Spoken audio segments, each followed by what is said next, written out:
আওয়ামী লীগের বিশাল বহুল কেন্দ্রীয় কার্যালয় যেন গণশৌচাগার।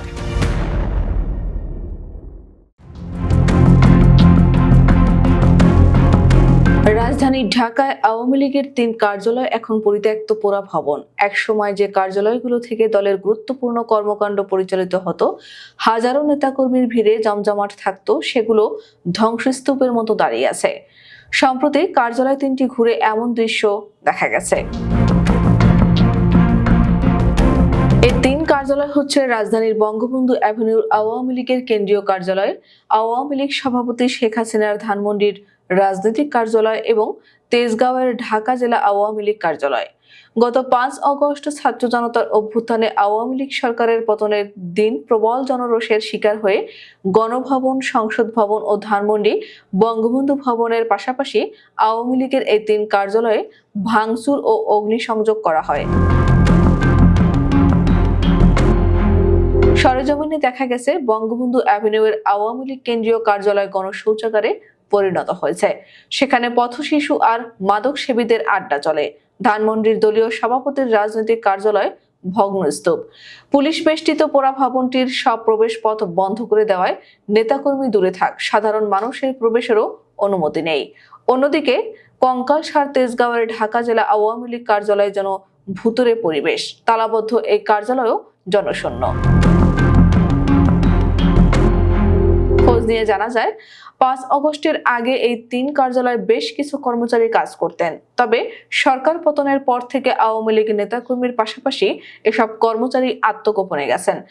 বঙ্গবন্ধু অ্যাভিনিউয়ের কেন্দ্রীয় কার্যালয়ে গত বুধবার বঙ্গবন্ধু অ্যাভিনিউর আওয়ামী লীগের কেন্দ্রীয় কার্যালয়ে ঢুকতেই দুর্গন্ধ পাওয়া গেছে।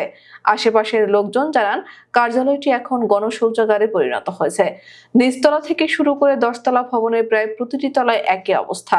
যত্রতত্র মলমূত্র ছড়িয়ে ছিটিয়ে থাকায় আশেপাশের এলাকায় দুর্গন্ধ ছড়াচ্ছে। এলাকার শ্রমজীবী, রিকশা চালক ও দোকান কর্মচারী যার যখন প্রয়োজন হয় তখনই ভবনটিকে মলমূত্র ত্যাগের স্থান হিসেবে ব্যবহার করে। শ্রমজীবী, বিশেষ করে রিকশা চালকরা পরিশ্রমের পর ভবনের ছাদকে বিশ্রামের জায়গা হিসেবে ব্যবহার করেন।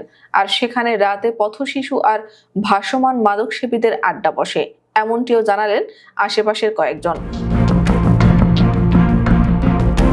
৫ আগস্টের সরকার পতনের দিন বিকেলে ভবনটি আগুনে পুড়িয়ে দেওয়া হয়। সেই সঙ্গে চলে ভাঙচুর ও লুটতরাজ। এই লুট চলেছে আগস্টের শেষ সপ্তাহ পর্যন্ত। যে যার মতো করে কার্যালয়টির বিভিন্ন তলার কক্ষে থাকা মূল্যবান আসবাব, স্টিলের আলমারি, কম্পিউটার, ইলেকট্রনিক সামগ্রী সহ সব ধরনের মালপত্র লুট করে নিয়ে গেছে। হাতুড়ি পিটিয়ে খুলে নেওয়া হয়েছে লোহা, স্টেইনলেস স্টিল দরজা, জানালা। এরপর থেকে গত ৪ মাস ধরে ভবনটি পরিত্যক্ত। ধানমন্ডি ৩/এ সড়কের ৫১ নম্বর বাড়িটি আওয়ামী লীগ সভাপতির রাজনৈতিক কার্যালয় হিসেবে ব্যবহার হতো। ৩ তলা বিশিষ্ট এই ভবনের নিচতলার একটি কক্ষ সংবাদ সম্মেলনের জন্য ব্যবহার করা হতো। আরেকটি কক্ষ ব্যবহার করতেন দলের সাধারণ সম্পাদক ও অন্য নেতারা। আর ছোট একটি কক্ষ ব্যবহার করতেন দলের দপ্তর ও উপদপ্তর সম্পাদক। দ্বিতীয় তলায় ছিল দলের মুখপত্র উত্তরণ পত্রিকার অফিস। এছাড়া তৃতীয় তলায় ছিল আওয়ামী লীগের নির্বাচন পরিচালনা কমিটির অফিস।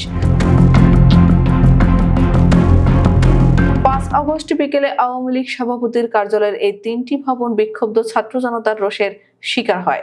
সেদিন আগুন লাগিয়ে ও ভাঙচুর করে সবকিছু গুঁড়িয়ে দেওয়া হয়। দলীয় সভাপতির কার্যালয়ের মূল ভবনের প্রবেশ মুখে ইস্পাতের তৈরি মূল গেট সহ অন্য ভবনগুলোর প্রবেশ পথের লোহা ও কাঠের গেট এবং সব দরজা জানালা পুড়িয়ে দেওয়া হয়। ভবনগুলোর অধিকাংশ তলার দরজা ও জানালা কাঁচ ভেঙে ফেলা হয়। জানালার গ্রিল খুলে নিয়ে গেছে লুটকারীরা। চেয়ার, টেবিল, আলমারি সহ আসবাব, এমনকি লোহা, স্টিল সহ ধাতব বস্তু খুলে নিয়ে গেছে। আর ভেতরের ওয়াশরুম ও রান্নাঘরের আসবাব ভেঙে ফেলা হয়েছে। গত বছরের শেষ দিকে দ্বাদশ জাতীয় সংসদ নির্বাচনের তফসিল ঘোষণার পর ঢাকার তেজগাঁও এলাকায় অবস্থিত ঢাকা জেলা আওয়ামী লীগের নবনির্মিত কার্যালয় উদ্বোধন করেন সাবেক প্রধানমন্ত্রী শেখ হাসিনা। সেই থেকে দ্বিতল ভবনের এই কার্যালয়টি থেকে দ্বাদশ সংসদ নির্বাচনে আওয়ামী লীগের দলীয় কার্যক্রম পরিচালনা হতো। ৫ আগস্টের পর দেখা যায়, স্টিলের অবকাঠামো ও কাঁচ দিয়ে নির্মিত আওয়ামী লীগের এই কার্যালয়টি ভাঙচুর করা হয়েছে। ভেতরের মালপত্র লুট করা হয়েছে। বর্তমানে শুধু স্টিলের অবকাঠামোটি কঙ্কালসার হয়ে দাঁড়িয়ে আছে, আর বাইরের গেট তালাবদ্ধ।